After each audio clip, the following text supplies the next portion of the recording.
So we're talking about the five spiritual faculties.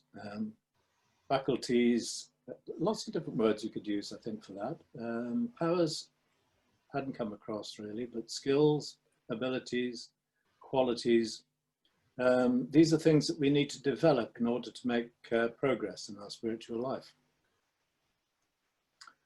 We've heard very eloquently about faith. Thank you, Stiranaga, and wisdom, Yanamitra. So now I'm going to talk about the third on this list, that of mindfulness. So the first question might be what I'm going to talk about. I don't know if my visual effects are going to work very well. I didn't finish them until 9:29 this morning. But anyway, they might do. Let's see. Does that look reasonably okay on screen, tech team? It does, okay. Thanks very much for that. Okay, so mindfulness. And how do I go to the next slide? Oh, there we are, okay. So what is it? We're going to go into that a bit. That's the first thing I'm going to talk about. What is it? Then I'm going to talk a bit about how it fits into these five spiritual faculties. And then I'm going to talk a little bit about how we might go about achieving it. So I'm going to stop sharing now because that slide wasn't due for a bit yet. The first thing I was going to say was that when you think of it, mindfulness, well, I think I'm mindful. I think that probably we all are. I think all of you are mindful. I mean, my mind is full all the time. The trouble is that it's mostly full of dross. It's full of ramblings and stuff just going on and, you know, remembering about yesterday, thinking about tomorrow. This is just a very full mind. But somehow I don't think that is what we're talking about. I mean, this happens even when I'm meditating. It's terrible, isn't it? Anyway, so I don't think it's a mind full of dross. I don't think that's what we're talking about. But it's not an empty mind either, if that's achievable. So it's not an empty mind or a mind full of rubbish. Is it about something like never forgetting where you left the car keys or where your specs are and that sort of thing? There could be a bit of that. There's a little saying, somebody mentioned it yesterday, recently anyway, that a monk, a bhikkhu, is one who has control of his hands. So there is something about that sort of presence, but I don't think that's the full story either. So the Pali word for mindfulness is sati. Is that my next slide? I'll have to find out now. I've got a list of my slides, that's the trouble. Oh, yeah, okay. So yes, that's what I was supposed to say. So mindfulness as a term is perhaps not fit for purpose. It doesn't convey what we wanted to convey. So scholars have been discussing this and putting up different suggestions of words that may convey what we think of as mindfulness better. So as I say, the original Pali word that's been translated as mindfulness is sati. In Sanskrit, it's smriti.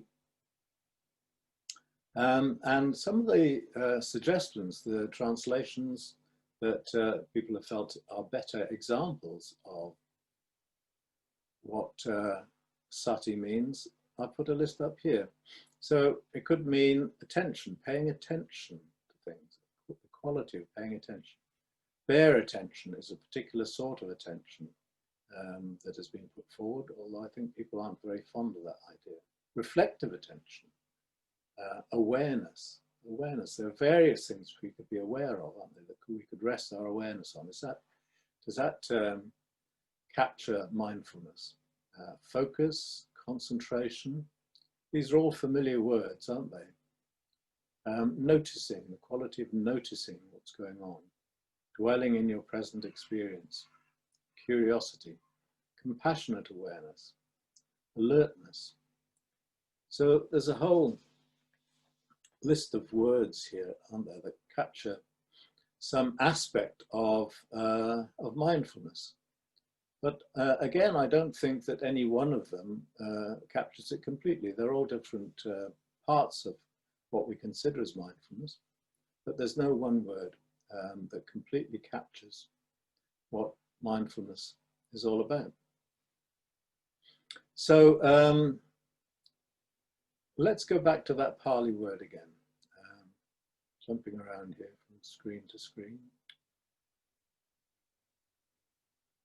So the literal translation, the sort of dictionary translation of sati is memory, or at least it comes from a root meaning memory.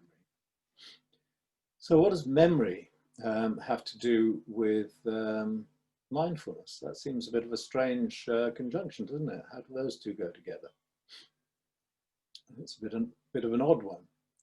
But when you think about it, memory is an essential element of being mindful. If you can't remember what you were mindful about a millisecond ago, then your mind is not going to be very steady or consistent. You won't be able to maintain your sense of purpose or direction. You won't be able to see what's skillful or unskillful. You won't be able to retain any wisdom.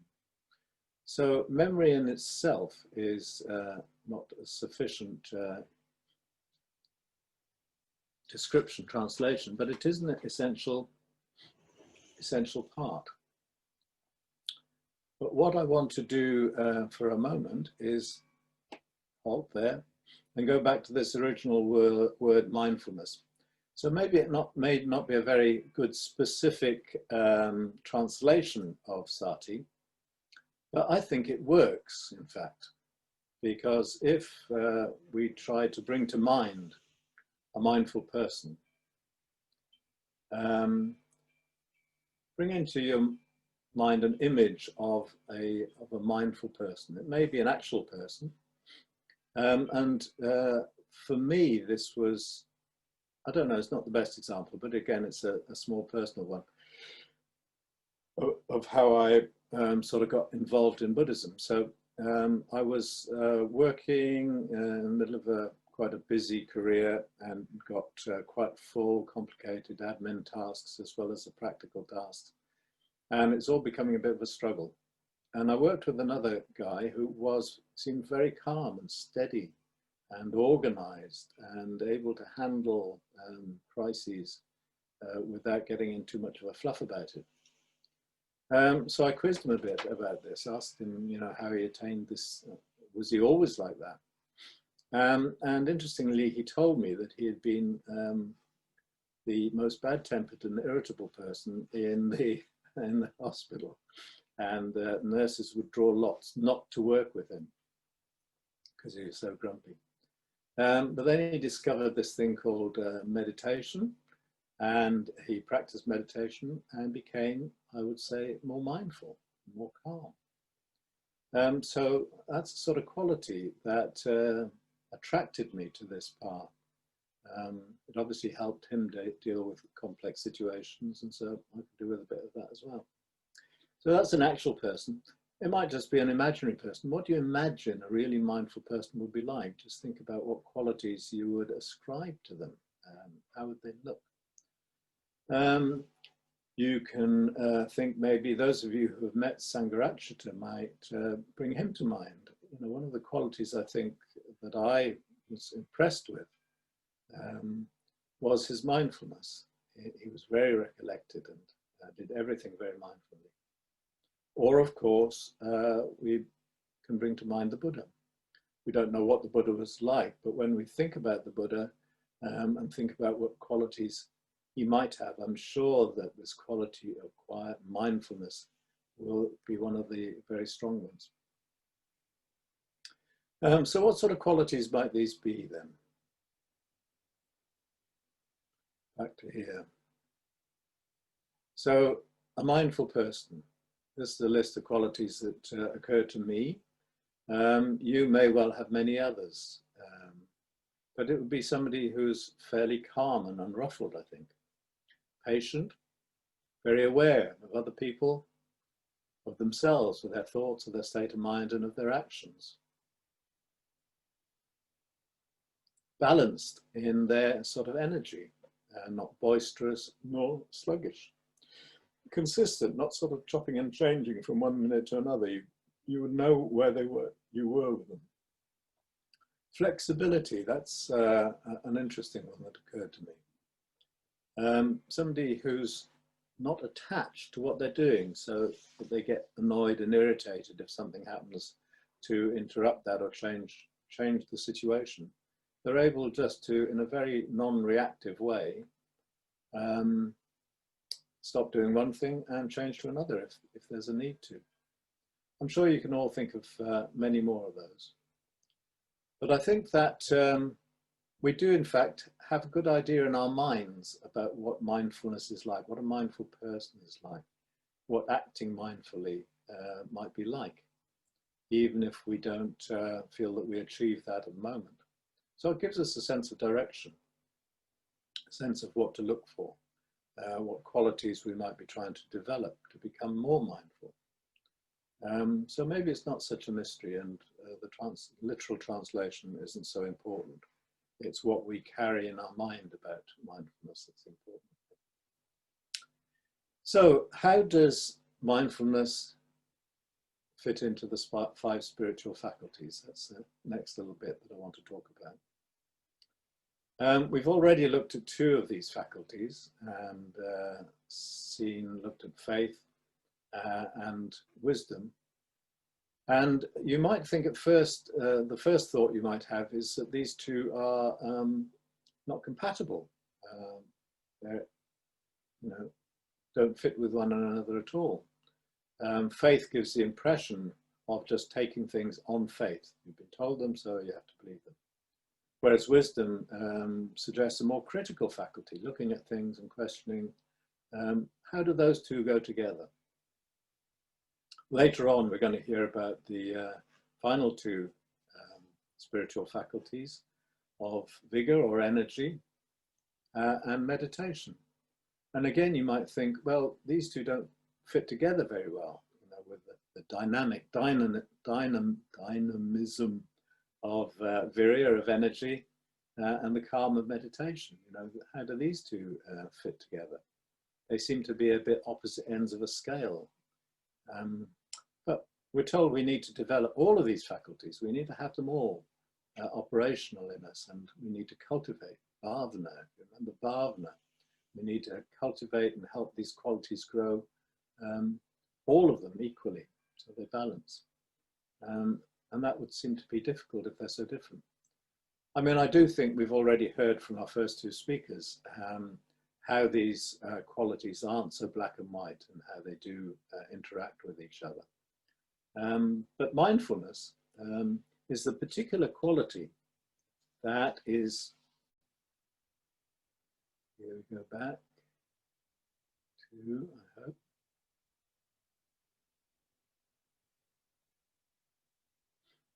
seeing how they operate on this sort of wheel with mindfulness in the middle. So each of what we might first consider opposites on either side, and mindfulness in the middle. So mindfulness is considered to be the quality that, if you can develop it, will help you bridge the gap, transcend the gap rather. It's not going to the middle position, in between faith and wisdom. It's a transcendent position where you're combining both, where you can hold both fully at the same time, where you can hold energy and the calm of meditation together at the same time. Through that sort of flexible, broad, compassionate awareness that mindfulness brings, that you can accept and incorporate all of those qualities. Okay, so I think that's probably the end of slides, so that's good. I'm not chopping and changing all the time. Well, that's all very good anyway. So mindfulness is clearly a wonderful quality, well exemplified by the Buddha, and to a lesser extent, I'm sure, in some people that we know and admire. But where do we get a bit of this? It's good. I like mindfulness. I think it's a great thing. I want some more. However much we think we might have it sometimes, there will be other times that shock us and show how little we have. And so we want to develop it so it's more consistent and more steady and better developed. Well, there are various starting points that you can come at this from. And I think there are quite a few people around. I know some who are on this retreat who may have come to it from, for example, Tai Chi or yoga, martial arts. So these are all things that in a, as it were, well, non-religious way anyway, start developing that quality of mindfulness in different ways, physical ways. I'm sure there are lots of others as well that I haven't thought of. But at some point, I think that we have to come to meditation. I think meditation is an essential part of helping to develop mindfulness. So what sort of meditation should we do? Well, there are various forms of meditation that we already do, mindfulness breathing, metta bhavana, and others, that will all help us develop mindfulness to some extent. But we are fortunate in that there is a whole sutta devoted to mindfulness. And it's called the Satipatthana Sutta. And we are also very fortunate in that there is an excellent translator and explainer, elucidator of the Satipatthana Sutta. And his name is Bhikkhu Analayo. And one of the many books he's written is this one, Satipatthana, the direct path to realization.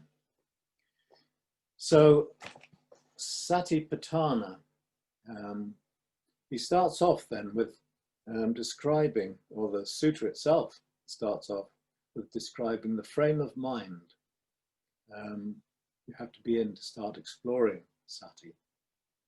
And then he goes on, that you have to bear in mind. So that comes back to memory. So you have to bear this in mind in order to start working with sati.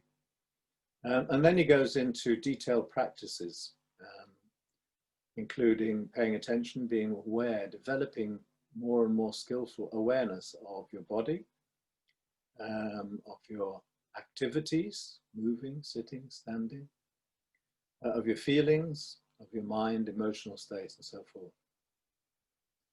And so we work through these practices, we work through them again and again.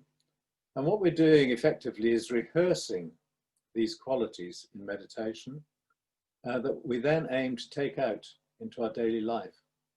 We want to integrate these qualities that we're developing, that we're learning in the Satipatthana Sutta. And so our thoughts and actions become imbued with these qualities. So we don't only bring them to mind when we're meditating, but as we go about our daily life, we work in full awareness of ourselves, of our mind, of our body, of our actions, of our emotions, and everything is informed with mindfulness. So that's what we're trying to do. And when we fully realize this, when we fully achieve this, then, as the title of the book explains, practicing this is the direct path to realization. And if we practice fully and completely and take it on so that everything we do is imbued with mindfulness, then we will have achieved liberation. And it's that easy. Unfortunately, we're a very small way down the path. Okay, well, that's all I want to say. Thanks. So that's me.